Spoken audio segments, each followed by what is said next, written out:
Canada will impose 25% tariffs on a broad range of U.S. imports in response to President Donald Trump's newly introduced trade restrictions. In a trade policy, President Donald Trump imposed 25% tariffs on imports from Canada, Mexico, and 10% on Chinese goods. A move economists warn could trigger a trade war, slow global growth, and increase inflation. Trump also announced a 10% tariff on all energy imports from Canada. We may have short-term a little pain, and people understand that, but long-term, the United States has been ripped off by virtually every country in the world. We have deficits with almost every country, not every country, but... In response, Canadian Prime Minister Justin introduced retaliatory tariffs on various U.S. products, including alcohol, fruit juices, clothing, sports equipment, and household appliances. Analysts predict these tariffs could reduce U.S. imports by 15%, disrupt supply chains, increase business costs, and eliminate jobs. Key sectors such as automotive, energy, and food will be hit particularly hard, with gas prices in Midwest possibly rising by 50 cents per gallon and vehicle prices increasing by up to $3,000 due to high costs of auto parts. Grocery prices are also at risk, as Mexico supplies a significant share of U.S. produce. Canada will be responding to the U.S. trade action with 25% tariffs against $155 billion worth of American goods.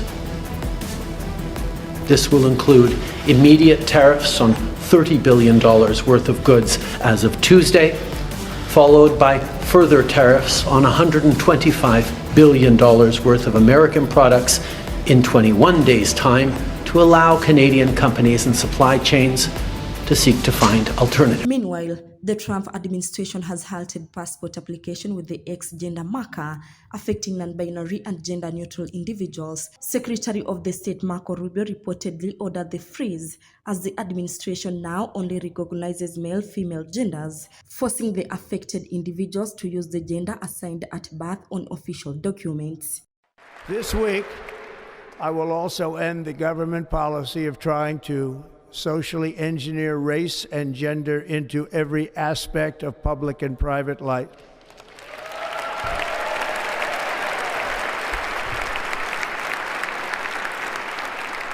We will forge a society that is colorblind and merit-based.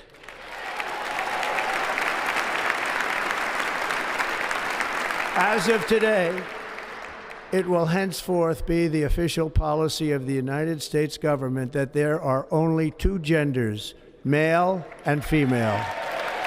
In another controversy, U.S. Representative Ilhan Omar criticized Trump and billionaire Elon Musk after workers at the U.S. Agency for International Development were locked out of their Washington, D.C. headquarters. We are witnessing a constitutional crisis. We talked about Trump wanting to be a dictator on day one, and here we are. This is what the beginning of dictatorship looks like. When you gut the Constitution and you install yourself as the sole power, that is how dictators are made. What Trump and Elon and all of their cronies are trying to do is take away the constitutional power of Congress. We get to decide. We have the power of the purse. We get to decide where money is allocated, and it's the executive's power to make sure that that money gets to where it needs to get.